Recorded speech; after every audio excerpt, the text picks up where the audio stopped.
Oui, bonjour, chers internautes de la plateforme www.proadif.org. Aujourd'hui, la rédaction de la plateforme vous reçoit Monsieur Gaston Affi, sociologue de formation, chroniqueur de la vie sociale, éducateur spécialisé. Ensemble avec lui, nous allons débattre du thème les mesures barrières pour endiguer le Covid-19, une double peine pour les personnes en situation de handicap visuel. Avant d'arriver au débat proprement dit, nous allons connaître davantage sur notre invité du jour. Rebonjour, Monsieur Gaston Affi. Bonjour, mon cher journaliste. Qui est Monsieur Gaston Affi? Gaston Affi. Il est un homme âgé de 40 ans, père de famille, marié, 4 enfants. Donc, maîtrisard en sociologie. Il est spécialiste des chroniques de la vie sociale, donc conseiller de la vie quotidienne. Et voilà, je suis en poste comme enseignant spécialisé à Saint-Augustin de Lomé, centre polyvalent Saint-Augustin de Lomé-Tocoin. Voilà, de Lomé-Kégué. Voilà. Ok, dans votre présentation, vous avez dit que vous êtes conseiller et c'est le moment où il faut suivre les conseils en ce qui concerne les mesures pour faire freiner la pandémie du coronavirus. Vous avez réalisé une chronique en ce qui concerne cette maladie. Est-ce que vous pouvez nous dire un peu plus? Oui, je vais en parler. Il faut dire que beaucoup m'ont vu pour me dire que bon, c'est pas tout le monde qui a été à l'école qui peut savoir lire les écritures. Donc, ils m'ont demandé de leur traduire en langue vernaculaire, langue du milieu, ce qui se fait sur les plateformes des réseaux sociaux.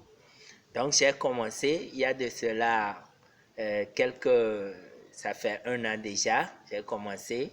Ce qui a recueilli l'attention de plusieurs personnes, c'est ma chronique sur comment juger. Voilà, comment juger. Et où le fou se met à écrire, il a écrit M, il demande aux gens qui sont à l'envers de décrypter. Il dit M, il explique que c'est parce que vous êtes de l'autre côté que vous voyez le M. Si vous étiez à droite, vous verrez peut-être le 3. Vous étiez à gauche, vous verrez peut-être E. Vous êtes en haut, vous verrez peut-être le W. Vous verrez peut-être le M de l'autre côté. Ça veut dire que avant de juger, il faut tenir compte des perspectives. Ma propre perspective, la perspective de celui qui a commis le fait, la perspective de la communauté, et donc ne pas juger afin que l'on vous juge. Voilà ce qui a provoqué, suscité ma popularité dans ce domaine, et plusieurs m'interpellent sur le domaine. Alors, quand le Covid-19, le drame est arrivé, je n'ai pas hésité un seul instant à informer la population sur la gravité du problème. Donc voilà, et le Covid-19 a commencé, cette Covid a commencé en Chine, précisément à Wuhan, en décembre 2019, d'où même le 19 qui s'est ajouté à Covid. Le corona était un virus qui avait déjà sévi, avait fait décimer une population, la population de Chine en 2003. et la population de l'Arabie Saoudite en 2012. Donc, c'était connu, son virus était appelé en ce moment le syndrome respiratoire aigu et sévère. Donc, le SRAS. Le SRAS, aujourd'hui, on constate que le SRAS était devenu très aigu. Et donc, comme c'est le virus Corona, donc on lui a attribué le chiffre 19 qui est en même temps le chiffre qui ajoute à 2000. Donc voilà, et cette maladie, on l'a écouté, que ça sévissait, ça tuait, ça décimait. Mais voilà, nous avons constaté que ça a changé, ça a chamboulé tous les ordres du monde. Donc je disais que les Champions League ne sont plus à l'ordre du jour. Et les églises ont fermé leurs portes, et les mosquées et beaucoup de choses, les écoles, les frontières. Donc, nous sommes en train de constater que les frontières qui sont fermées provoquent actuellement la dérive économique pour le monde entier. Donc, voilà. Et la sévérité même de cette maladie se trouve dans sa contamination. C'est-à-dire que le malade, vous pouvez avoir en face quelqu'un qui semble être en bonne santé, mais qui peut véhiculer, qui peut propager la maladie pendant de longs moments, hein, 2 semaines environ, avant de commencer par développer les symptômes de cette maladie. Et la deuxième sévérité de la maladie est le fait que ça va pénétrer votre poumon et ça va créer ce qu'on appelle la fibrose. La fibrose qui vous étouffe carrément et qui vont empêcher les échanges gazeux, les échanges respiratoires du poumon. Et là, c'est le cas extrême. Nous qui sommes en Afrique, n'avons pas les hôpitaux spécialisés ou bien les équipements qu'il faut. Et vraiment, nous sommes entre les mains de Dieu. Voilà. Donc, nous pouvons dire que, bon, on n'a pas de produit, on n'a pas de médicaments pour cette maladie-là, mais on peut l'éviter. On peut l'éviter par les règles, les mesures barrières. Les mesures barrières telles que porter les cache-nez, bien les masques, et quand vous devez vous rendre dans une masse, là où vous devez échanger avec quelqu'un à proximité, vous pouvez porter les masques. Vous devez tousser dans le creux du coude et vous devez laver régulièrement les mains. Et entre-temps, vous pouvez aussi vous désinfecter avec les gels alcoolisés. Et donc voilà et ce que je peux dire brièvement sur le Covid-19. Le Covid-19. Merci beaucoup. Et pour pouvoir endiguer cette maladie-là, des mesures ont été prises et partout ailleurs, partout sur la planète, vous allez entendre mesures barrières. Mais nous constatons que certaines de ces mesures-là deviennent un poids supplémentaire pour les personnes en situation de handicap visuel.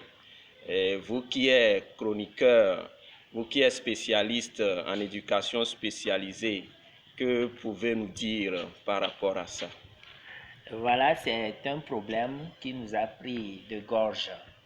Et parce que d'abord, éviter cette maladie qui implique le fait que l'on soit distancé de 1 mètre, que l'on ne se touche pas comme ça, et est un problème pour le non-voyant qui doit être guidé, qui doit être conduit, à qui on doit porter des secours. Parce que quand tu ne vois pas, c'est un problème. Et donc ça, c'est la première, c'est la première séquence de la situation.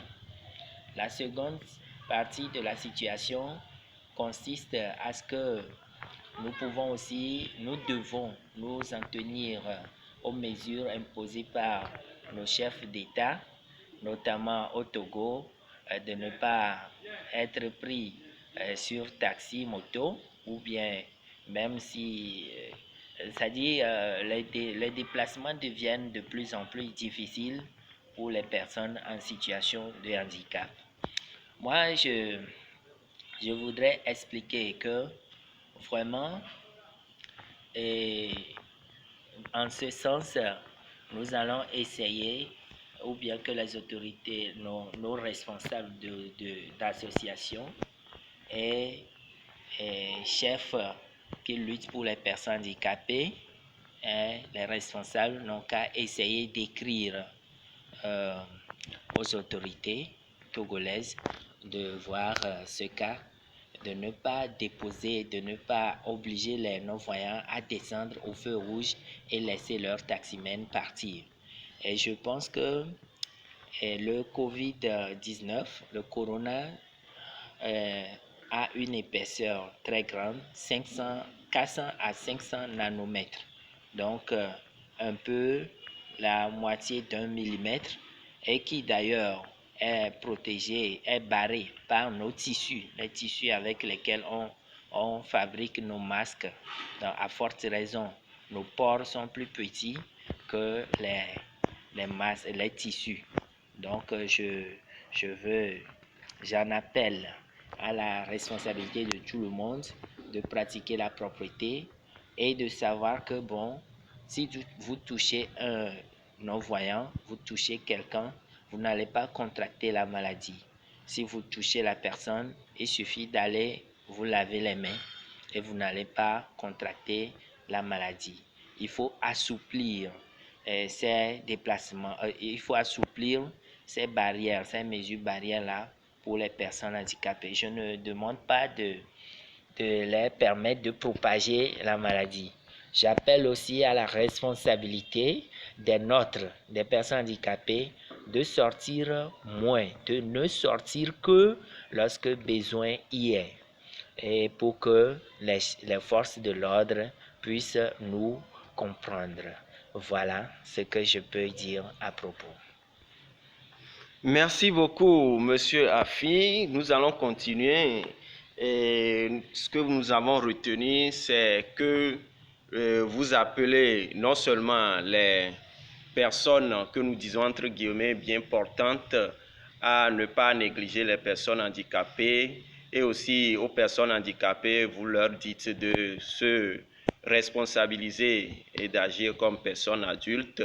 Et est-ce que vous avez un mot de fin pour nous? Oui, je veux ajouter d'abord en disant que bon, et il ne faut pas se comporter en vulgaire. En vulgaire, c'est-à-dire, si vous devez sortir, habillez-vous bien, tenez vos cannes et portez vos masques. Là, celui qui vous rencontre, il ne va pas penser qu'il a affaire à une vulgaire personne. Il va vous interroger en responsable et vous allez lui donner votre fait, comment vous voyez la chose et ce qui vous oblige à sortir. Bon, de l'autre côté, je veux porter un appel strident, au nôtre. Quand je dis au nôtre, particulièrement les personnes handicapées visuelles, aux autres personnes aussi. Je voudrais dire de ne pas céder à la panique, à la psychose générale. Il ne faut pas céder à la psychose. Il faut croire et avoir confiance en soi. La plupart des maladies qui nous arrivent, ça nous arrive parce que nous avons peur. Donc, il faut avoir le courage et pratiquer les mesures barrières, avoir confiance que moi, je suis à l'abri. Et donc, vous ne serez pas atteint. Donc, il faut avoir une mentalité forte. Et donc, voilà ce que j'ai pour ajouter. Merci beaucoup, Monsieur Afi Gaston, pour avoir accepté répondre à nos préoccupations. Le débat va continuer sur la plateforme et nous vous disons merci infiniment. Merci. Ok, merci à vous aussi.